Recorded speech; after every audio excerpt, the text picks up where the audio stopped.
بسم الله الرحمن الرحيم. ألف لام ميم را. تلك آيات الكتاب والذي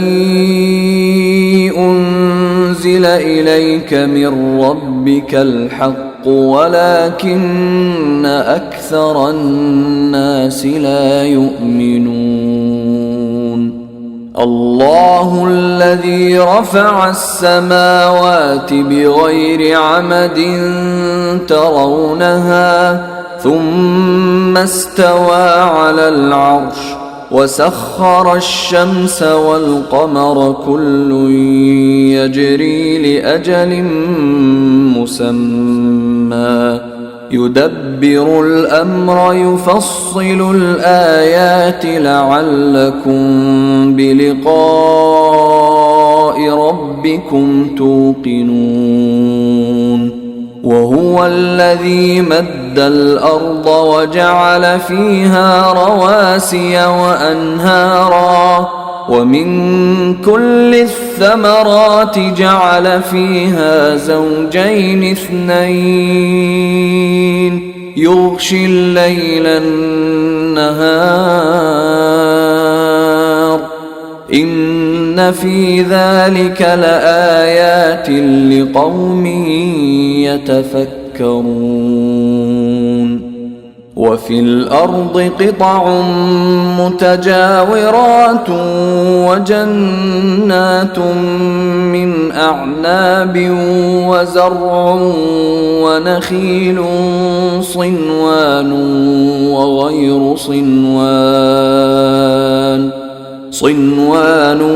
وغير صنوان يسقى بماء واحد ونفضل بعضها على بعض في الأكل إن في ذلك لآيات لقوم يعقلون. وإن تعجب فعجب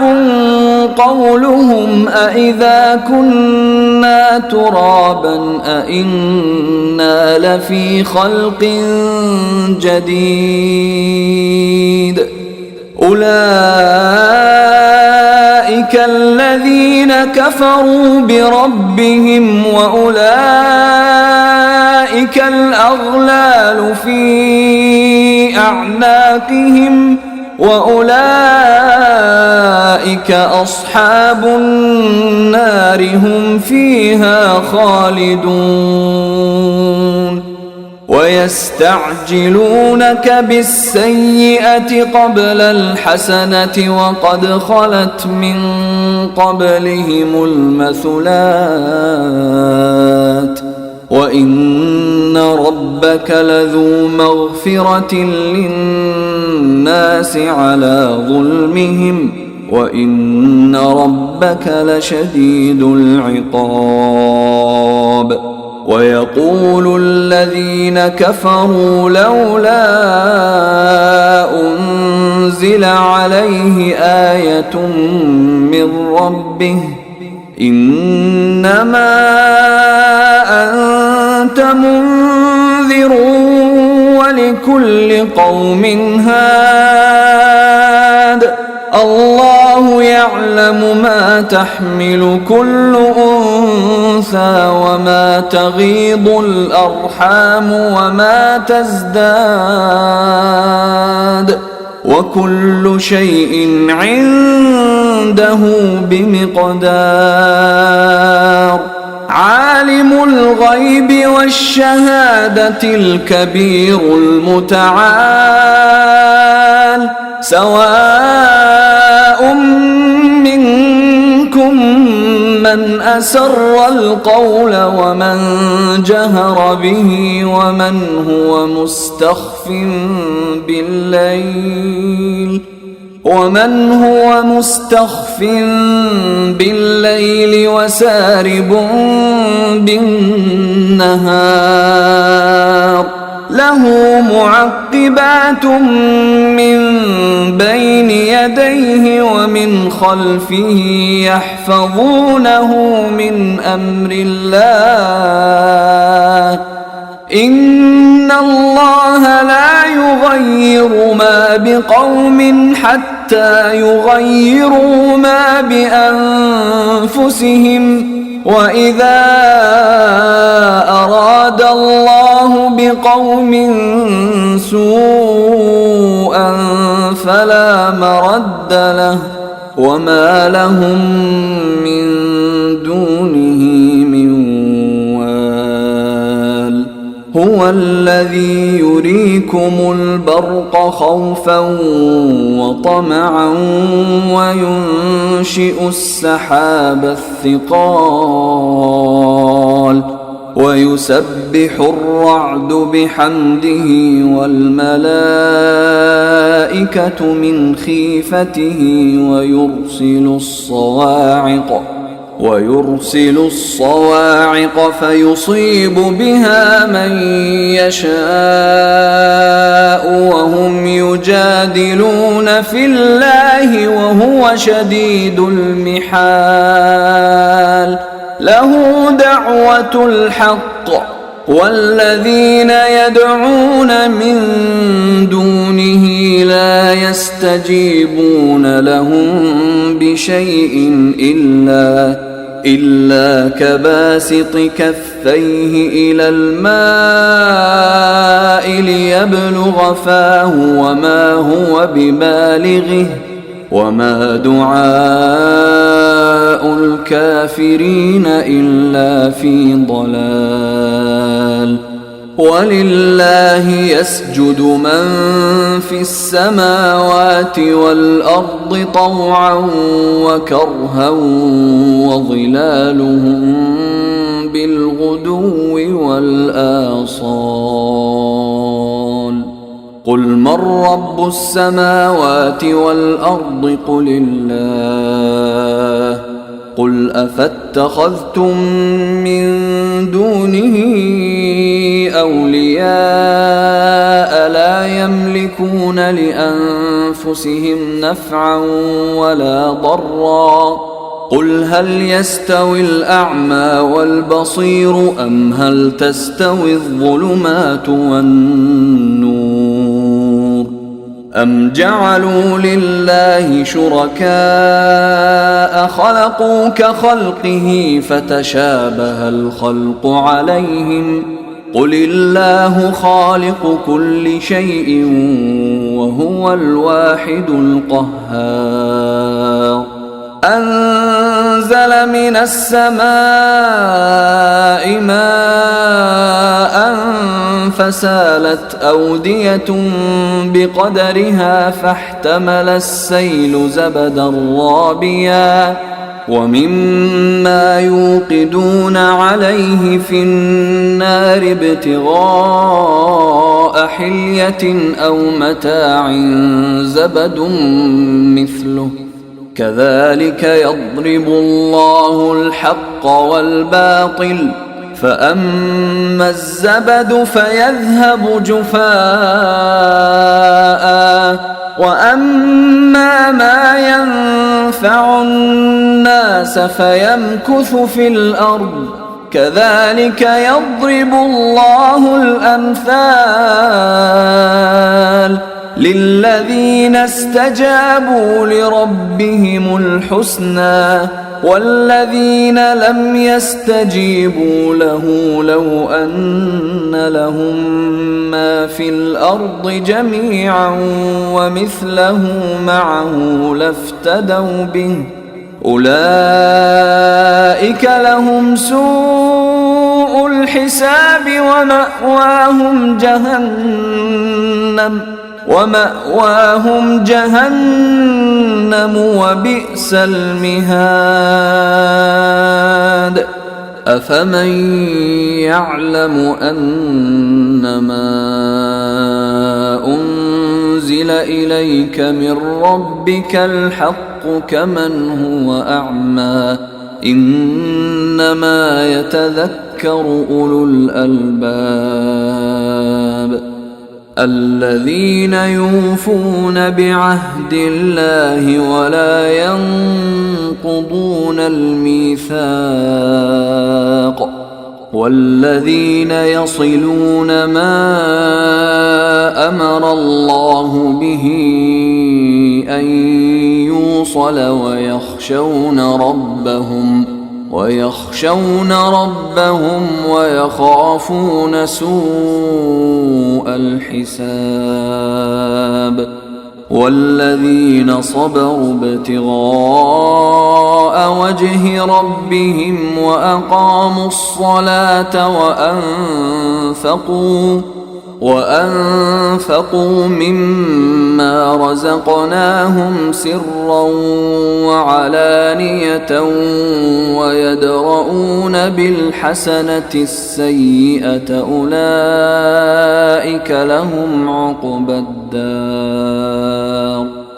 جنات عدن يدخلونها ومن صلح من آبائهم وأزواجهم وذرياتهم والملائكة يدخلون عليهم من كل باب سلام عليكم بما صبرتم فنعم عقبى الدار والذين ينقضون عهد الله من بعد ميثاقه ويقطعون ما أمر الله به أن يوصل ويفسدون في الأرض أولئك لهم اللعنة ولهم سوء الدار الله يبسط الرزق لمن يشاء ويقدر وفرحوا بالحياة الدنيا وما الحياة الدنيا في الآخرة إلا متاع ويقول الذين كفروا لولا أنزل عليه آية من ربه قل إن الله يضل من يشاء ويهدي إليه من أناب الذين آمنوا وتطمئن قلوبهم بذكر الله ألا بذكر الله تطمئن القلوب الذين آمنوا وعملوا الصالحات طوبى لهم وحسن مآب كذلك أرسلناك في أمة قد خلت من قبلها أمم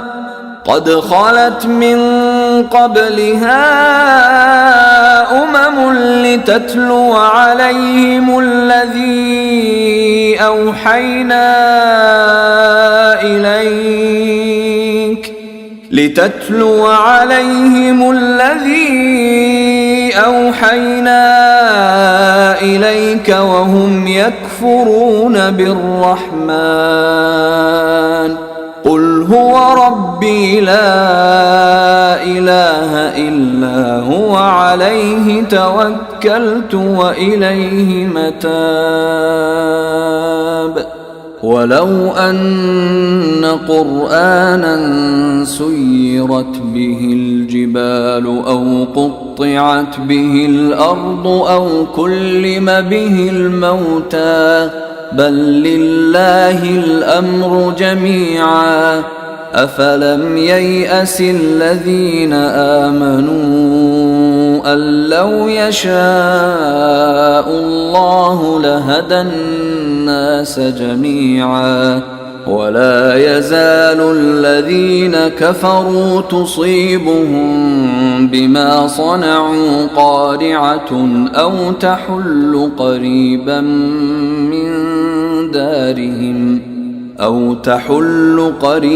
من دارهم حتى يأتي وعد الله. إن الله لا يخلف الميعاد. ولقد استهزئ برسل من قبلك فأمليت للذين كفروا ثم أخذتهم فكيف كان عقاب. أفمن هو قائم على كل نفس بما كسبت وجعلوا لله شركاء قل سموهم أم تنبئونه بما لا يعلم في الأرض أم بظاهر من القول بل زين للذين كفروا مكرهم وصدوا عن السبيل ومن يضلل الله فما له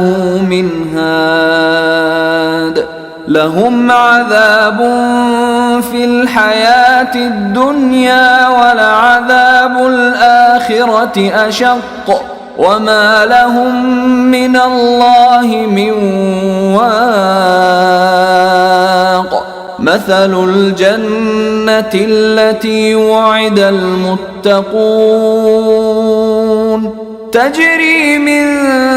تحتها الأنهار أكلها دائم وظلها تلك عقبى الذين اتقوا وعقبى الكافرين النار. والذين آتيناهم الكتاب يفرحون بما أنزل إليك ومن الأحزاب من ينكر بعضه قل إنما أمرت أن أعبد الله ولا أشرك به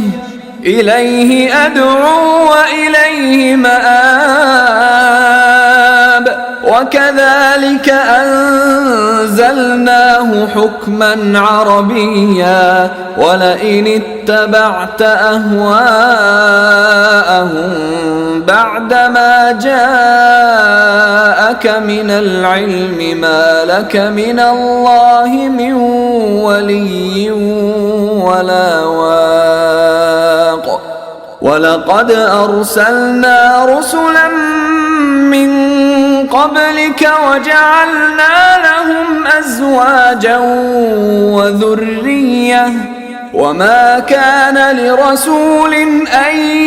يأتي بآية إلا بإذن الله لكل أجل كتاب. يمحو الله ما يشاء ويثبت وعنده أم الكتاب. وإما نرينك بعض الذي نعدهم أو نتوفينك فإنما عليك البلاغ وعلينا الحساب. أولم يروا أنا نأتي الأرض ننقصها من أطرافها والله يحكم لا معقب لحكمه وهو سريع الحساب. وقد مكر الذين من قبلهم فلله المكر جميعا يعلم ما تكسب كل نفس وسيعلم الكفار لمن عقبى الدار ويقول الذين كفروا لست مرسلا قل كفى بالله شهيدا بيني وبينكم ومن عنده علم الكتاب